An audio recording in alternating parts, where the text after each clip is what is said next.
തിരുവനന്തപുരത്ത് ഒരു സംഭവം നടന്നു. അതായത് ഒരു നെടുമങ്ങാട് ഒരു ഗുണ്ടാ നേതാവിന്റെ പിറന്നാൾ ആഘോഷം അത് തടയാനെത്തിയ പോലീസുകാർക്ക് നേരെ ആക്രമണം. പക്ഷേ ഈ സംഭവത്തിൽ ഈ കുപ്രസിദ്ധ ഗുണ്ടയായ സ്റ്റാംബർ അനീഷിനെ ഉൾപ്പെടെ പോലീസ് പൊക്കിയിരിക്കുകയാണ്. തിരുവനന്തപുരത്ത് നിന്ന് ഷീജ നമ്മളോടൊപ്പം ചേരുകയാണ് ഈ വാർത്തയുടെ സമഗ്രമായ വിവരങ്ങളുമായി. നോക്കാം എന്താണ് സംഭവിച്ചത്, നടന്നെന്ന് നോക്കാം. Sheeja, good morning. Good morning Manu. ഗുണ്ടയുടെ പിറന്നാൾ ആഘോഷം തടയാനെത്തിയ പോലീസുകാർക്ക് നേരെ ആക്രമണം. പക്ഷേ പോലീസ് കൈയോടെ എല്ലാത്തിനെയും പൊക്കിയിട്ടുണ്ടല്ലേ? അതെ അതെ അത് അതിലൊരു ചെറിയൊരു തിരുത്തൂടി ഉണ്ട് മനു. അതായത് ഈ ഒരു കാപ്പ കേസ് പ്രതി കൂടിയാണ് ഗുണ്ടയായിട്ടുള്ള സ്റ്റാംബർ അനീഷ് എന്നാണ് വട്ടപ്പേരിൽ അറിയപ്പെടുന്നത്. അപ്പോൾ ഇദ്ദേഹം ചെയ്തൊരു കൃത്യം എന്ന് പറയുന്നത്, കഴിഞ്ഞ ദിവസം ഈ സ്റ്റാംബർ അനീഷിന്റെ സഹോദരിയുടെ മകന്റെ 1ാം പിറന്നാൾ ആഘോഷത്തിന് വേണ്ടിയിട്ട് സാധാരണ നമ്മൾ ബന്ധുക്കളെയും സുഹൃത്തുക്കളെയും ഒക്കെ ബർത്ത്ഡേ ആഘോഷത്തിനൊക്കെ ക്ഷണിക്കാറുണ്ട്. പക്ഷേ വ്യത്യസ്തമായിട്ട് ഗുണ്ടകളെയാണ് ഈ ബർത്ത്ഡേ ആഘോഷത്തിലേക്ക് ക്ഷണിച്ചിട്ടുണ്ടായിരുന്നത്.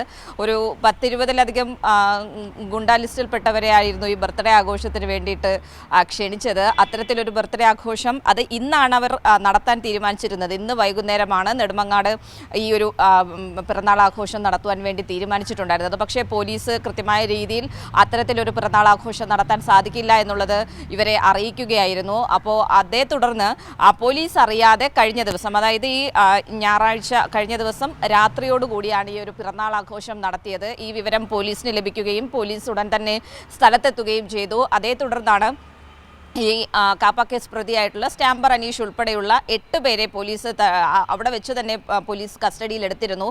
പക്ഷേ ഇതിൽ പങ്കെടുത്ത മറ്റ് ഗുണ്ടകൾ ഉണ്ടായിരുന്നു. അവർ സ്ഥലത്ത് നിന്നും ചിലർ രക്ഷപ്പെട്ടിരുന്നു. ഇവർക്ക് വേണ്ടിയിട്ടുള്ള തെരച്ചിൽ പോലീസ് ഊർജിതമാക്കിയിട്ടുണ്ട്. ഏതായാലും ഈ ഒരു വിവരം ലഭിച്ചതിൻ്റെ അടിസ്ഥാനത്തിൽ നടത്തിയ പെട്ടെന്നുള്ള പരിശോധനയിൽ തന്നെയാണ് സ്റ്റാംബർ അനീഷിനെ ഉൾപ്പെടെ 8 ഗുണ്ടകളെ ഉടൻ തന്നെ പോലീസിന് കസ്റ്റഡിയിലെടുക്കാൻ സാധിച്ചത്. പക്ഷേ ഇതിന് പോലീസ് ഏറെ പ്രയാസപ്പെടേണ്ടി വന്നു. കാരണം ഇവരുടെ പക്കൽ ഈ വടിവാള് അത്തരത്തിലുള്ള ആയുധങ്ങൾ ഉണ്ടായിരുന്നു. അത് വെച്ച് പോലീസിന് നേരെ അവർ ആക്രമണം നടത്തി. അതിൽ 2 പോലീസുകാർക്ക് സാരമായി പരിക്കേൽക്കുകയും ചെയ്തിട്ടുണ്ട്. അവരെ ആശുപത്രിയിലേക്ക് മാറ്റിയിരുന്നു. ഇന്നലെ അർദ്ധരാത്രിയോടുകൂടി അവരെ ആശുപത്രിയിലേക്ക് മാറ്റിയിരുന്നു. അവർ പരിക്കുകളുമായി ചികിത്സയിലാണ് കഴിയുന്നത്.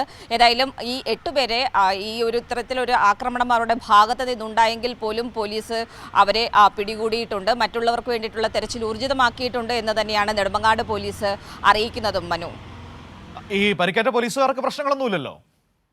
ഇല്ല, നിസ്സാര പരിക്കുകളാണ്. പക്ഷേ അവർ ഇപ്പോൾ ആശുപത്രിയിൽ ചികിത്സയിലാണുള്ളത്. അവരുടെ ആരോഗ്യനില ഭേദപ്പെട്ടു വരുന്നു എന്ന് തന്നെയാണ് പോലീസ് നമ്മളോട് അറിയിച്ചിട്ടുള്ളത്. മനു, ശരി, ഓക്കെ ഷീജയാണ് വിവരങ്ങൾ നൽകിയത്. ഏതായാലും അത് വളരെ പ്രധാനപ്പെട്ട ഒരു കാര്യമാണ്. സഹോദരിയുടെ കുഞ്ഞിൻ്റെ പിറന്നാൾ ആഘോഷം ഗുണ്ടാ നേതാവ് നടത്തിയത് ഗുണ്ടകളെയൊക്കെ വിളിച്ചു വരുത്തി വലിയ ആഘോഷമാക്കുകയായിരുന്നു.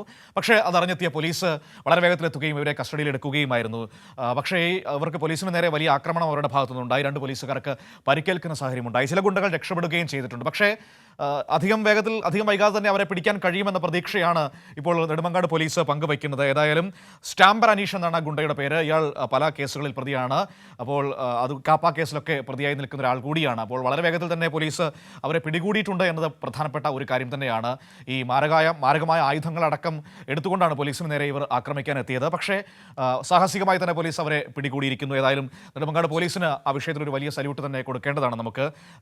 ഇനി മറ്റുള്ളവരെ, ഈ ഓടി രക്ഷപ്പെട്ടവരെ കൂടി എളുപ്പം പിടികൂടാൻ കഴിയുമെന്ന പ്രതീക്ഷയാണ് ഇപ്പോൾ അവർ പങ്കുവയ്ക്കുകയും ചെയ്യുന്നത്.